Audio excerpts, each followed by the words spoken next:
Live from South by Southwest 2012, we're doing app reviews on all the top apps. It's myself, the Social Networker, and Living Life Mobile.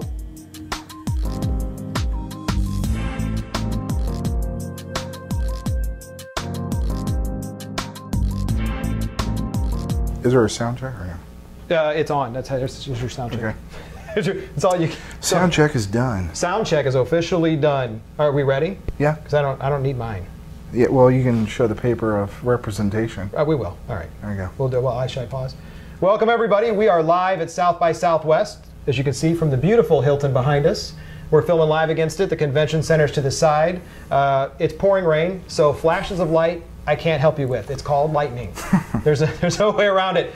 Today, and actually throughout many of the videos, Paul Steele is here, Living Life Mobile, but it's not that on Twitter. Yeah, because Living Life Mobile didn't fit, so I'm Life on Mobile on Twitter. It cuts the E off. Oh, and MIB 16. Yeah, 15 is the character limit on Twitter, so we know.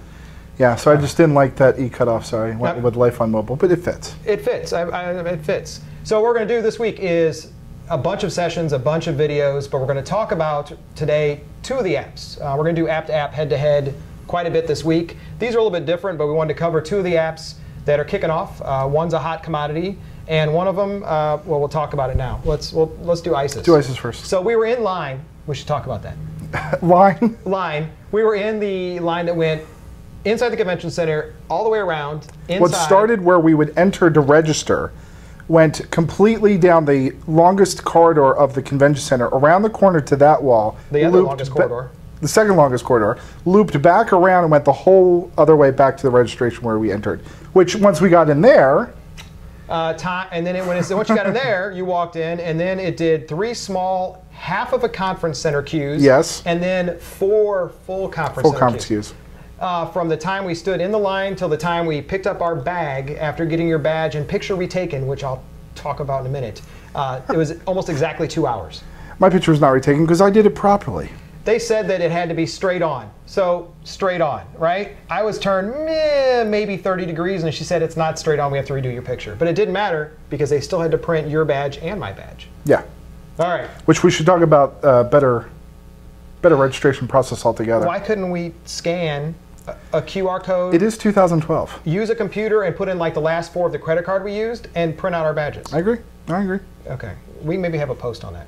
We'll do that. So we left and we ran into these guys. So we want to show you Isis. Isis is newly kicked off.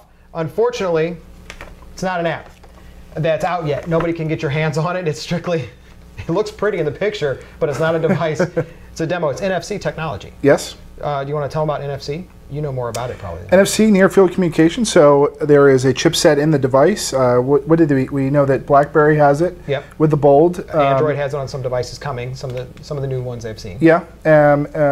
Windows. Windows and some Windows phones. So basically, near field communications allowing you to touch, tap, and trade pictures. Well, I know I'm speaking from my BlackBerry experience, That's but fine. BBM context, things of that nature. So it's it's exactly that, near field communication. So what they're saying is 3 carriers out the gates: AT&T, T-Mobile, and Verizon. They were here last year. So between then and now, they haven't launched. No. But they said they're closer to launching. And what you'll be able to do is contain your wallet information to walk up and purchase things. Your debit cards, an Isis account, they have loyalty cards, personalized offers. Walk up to the register and go and walk away. So no PIN number, I guess. I don't know how that works. Do you put in a PIN to access the... Oh, you put in a PIN to unlock the wallet. So when you walk up to the register, type in your PIN, and then actually touch the little device, and then off you go. Yeah.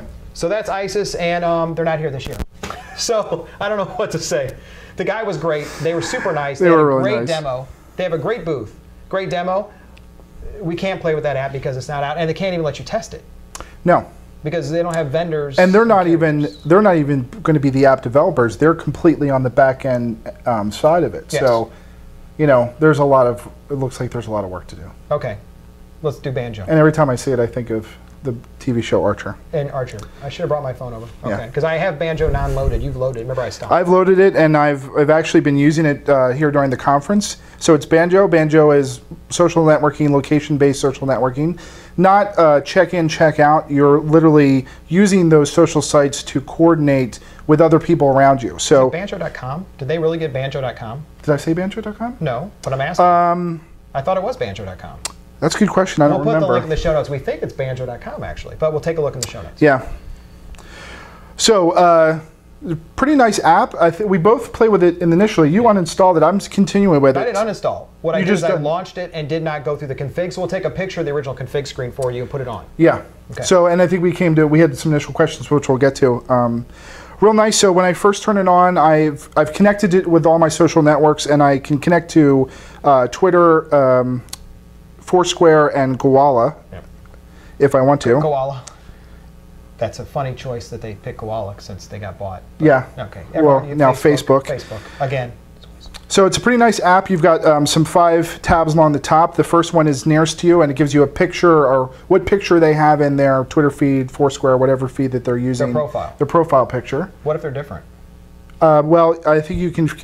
I think it's what you start out with. Okay. And I have to check with mine, but mine's are all the same, so I couldn't even check. Right. So you get a nice picture view of it. The next tab is list. It's the same information, just in list view. You also have a map view, which of course is pulling from Google Maps, and I'm using this on my Android phone.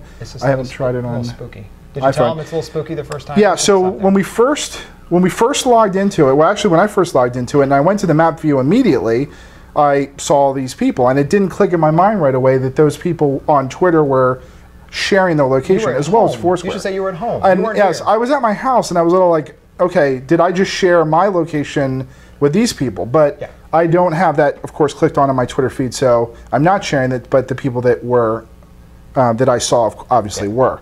So pretty nice. And then the range has to be over 70. It was 2.3 miles earlier. It goes by how many people? No, but like, so right now there's 16 people, but they're too close for disseminate now to individual pictures on the map. So, well, if you zoom, it should do it. No. Doesn't it break them down? No, it's it just shows as far the zoom number as I 16. can. So they're too close. They're too close. Right now we have people that are too close.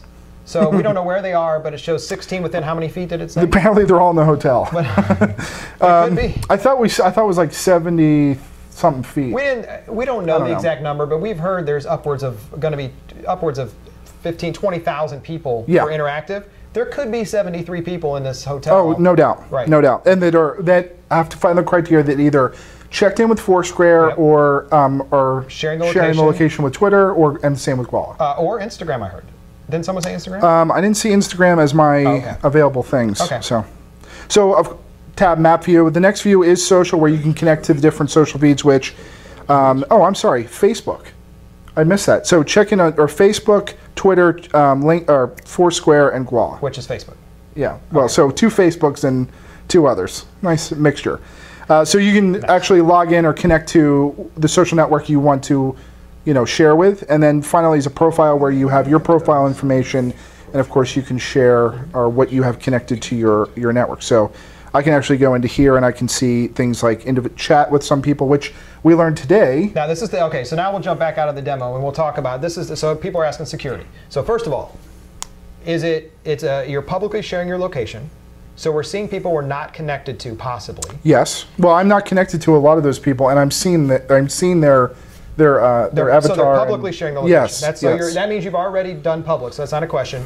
Then when you click contact them, we found out. Yes. So when you click contact them, you assume that it's going to be an in-app chat between you two, because and that should say how you're connected. How you're connected. Even if you were fellow Banjo users, you would assume it would be an in-app chat connection. When in fact, what it does is it's not because it's using their public locations. So they may not be on Banjo. Yeah. Well, no. I'm sorry. I should say when they are on Banjo, it gives you an icon that represents that this person is on Banjo. Banjo. Yes. No, it's not a picture of Banjo, which would be funny. Is it a Banjo? No, just the initials. So you said click contact me. You want to send it. Contact that person. So you assume that would be an in-app chat, especially if it's a fellow Banjo person.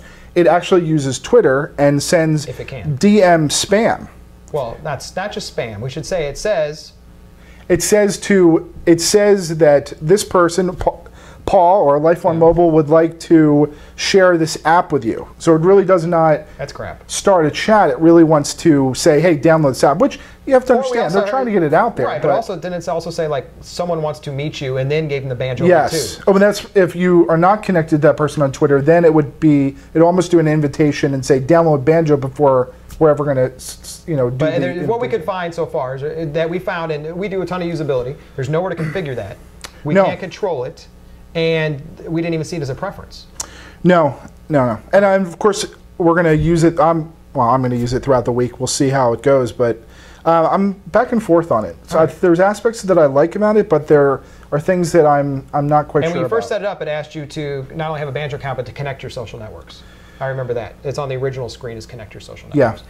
All right, so what we'll do is we'll use it for a few days. Yeah. We're not going to disband that one. We can't use Isis yet. Can't use Isis yet. But Banjo, but it has potential. Both of them do. Both have potential.